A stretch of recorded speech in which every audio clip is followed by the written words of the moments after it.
শুভ সকাল বন্ধুরা। আজ হলো 2রা জানুয়ারি শুক্রবার। আজকের সকালের বিশেষ বিশেষ খবর হলো ট্রাইব্যুনালে বিদেশি ঘোষণার এক সপ্তাহের মধ্যেই পুশব্যাক, বিদেশি বহিষ্কারের নতুন নীতি, আগামী 5 বছর হবে বিতাড়ন। 1950 সালের ইমিগ্রেন্টস অ্যাক্ট সক্রিয় করে বিদেশি বিতাড়নের ভার আগেই জেলা আয়ুক্তদের হাতে দিয়েছে সরকার। ফলে বিদেশি বহিষ্কারের প্রক্রিয়ায় গতি এসেছে। এবার সরকারের সিদ্ধান্ত, বিদেশি ট্রাইব্যুনাল কাউকে বিদেশি ঘোষণা করলে এক সপ্তাহের মধ্যেই তাকে পুশব্যাক করা হবে, যাতে ট্রাইব্যুনালের রায়ের বিরুদ্ধে উচ্চ আদালতে গিয়ে সময় নষ্ট করতে না পারেন। শীঘ্রই কার্যকরী হবে বিদেশি বিতাড়নের সরকারের এই নতুন সিদ্ধান্ত। ইংরেজি নববর্ষের প্রথম সকালে আসামকে বিদেশি মুক্ত করতে সরকারের এই নতুন কৌশল সামনে এনেছেন মুখ্যমন্ত্রী হিমন্ত বিশ্ব শর্মা।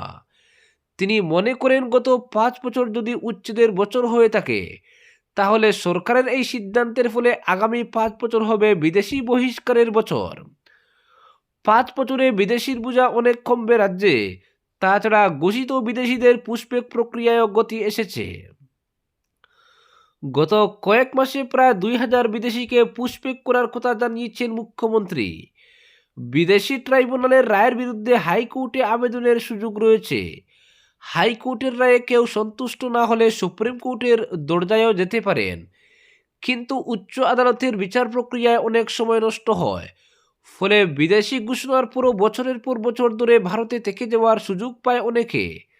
তবে সরকার এখন আর ঘোষিত বিদেশিদের উচ্চ আদালতে আবেদনের সুযোগ দিতে রাজি নয়। ট্রাইব্যুনালের রায় ঘোষণার এক সপ্তাহের মধ্যেই সীমান্তে নিয়ে গিয়ে পুশব্যাক করার সিদ্ধান্ত নেওয়া হয়েছে। বৃহস্পতিবার মুখ্যমন্ত্রী বলেন, বিদেশি ট্রাইব্যুনালের রায় ঘোষণার এক সপ্তাহের মধ্যেই বিদেশিদের পুশব্যাক করা হবে। কারণ হাইকোর্টে গেলে দেরি হয়, কিন্তু বিদেশি ঘোষণার পর কারো ভারতে থাকার অধিকার নেই। সুপ্রিম কোর্ট 1950 সালের ইমিগ্রেন্টস এক্সপালশন ফ্রম আসাম অ্যাক্টের অধীনে বিদেশি বহিষ্কারের কথা বলেছে। তাই বিদেশি ঘোষণার এক সপ্তাহের মধ্যে পুশব্যাক করার নীতি রয়েছে সরকারের।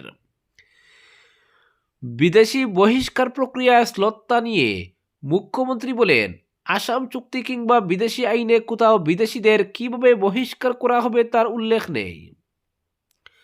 তাই আইনি প্রক্রিয়ায় বিদেশি ঘোষণার পর জেলে কিংবা ডিটেনশন ক্যাম্পে রাখতে হয়। সেখানে স্কুল হাসপাতাল খুলতে হয় সরকারকে। ঘরে থেকে যে সুযোগ সুবিধা পাওয়া যায় তার চেয়ে বেশি সুযোগ সুবিধা মিলে ডিটেনশন ক্যাম্পে রইলে।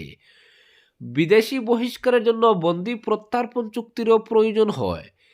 তিনি জানান, কেন্দ্রীয় সরকারের মাধ্যমে নিজেদের নাগরিকদের ফিরিয়ে নেওয়ার জন্য বাংলাদেশ সরকারকে নথিপত্র পাঠিয়ে অনুরোধ করা হয়, কিন্তু সেই ধরনের অনেক অনুরোধ পড়ে রয়েছে, সাড়া দেয়নি বাংলাদেশ। কিন্তু এখন আর প্রত্যার্পণ চুক্তির প্রয়োজন নেই। বিদেশি ঘোষণার এক সপ্তাহের মধ্যেই সীমান্তে নিয়ে গিয়ে পুশব্যাক করা হবে। গত কয়েক মাসে প্রায় 2000 লোককে বাংলাদেশে পুশব্যাক করার কথা জানিয়ে মুখ্যমন্ত্রীর দাবি, সরকারের এই বিদেশি বহিষ্কার প্রক্রিয়া যে কার্যকরী হচ্ছে, বিবিসির রিপোর্টেই সেটা পরিষ্কার। বিবিসির রিপোর্টে দেখা গেছে, আসাম থেকে বহিষ্কৃতরা ঢাকায় গিয়ে থাকছেন।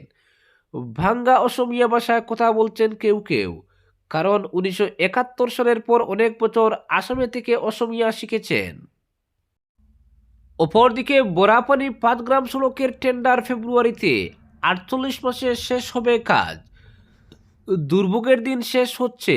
বরাক উপত্যকায় যাতায়াতের ক্ষেত্রে বড় পরিবর্তন আসছে শীঘ্রই।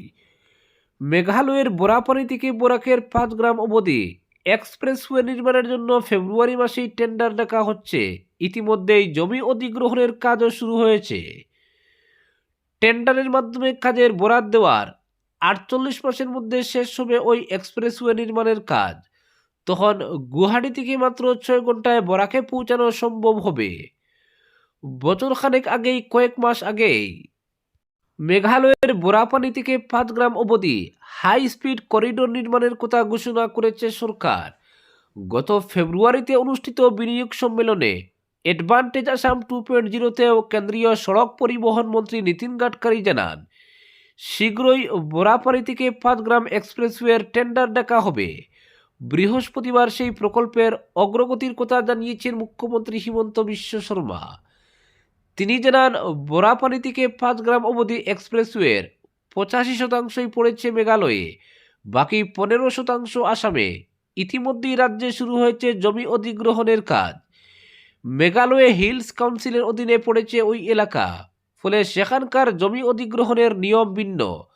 তবে NHIDCL পুরো সড়কের কাজ একসঙ্গে করবে, তাদের পরিকল্পনা হচ্ছে আগামী 4-5 সপ্তাহের মধ্যে সড়ক নির্মাণের জন্য পরিবেশগত ছাড়পত্র আদায় করা।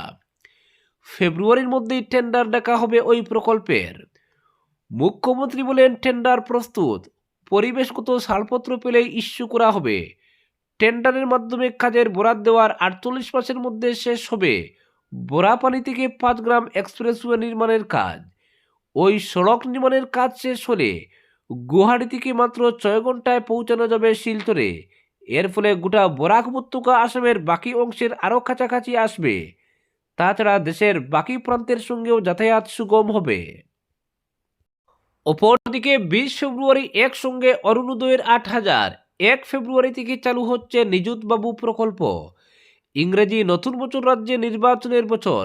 বিধানসভা নির্বাচনকে সামনে রেখেই নতুন বছরের প্রথম দিনেই মুখ্যমন্ত্রী হিমন্ত বিশ্ব শর্মা একগুচ্ছ নতুন প্রকল্পের কথা ঘোষণা করেছেন।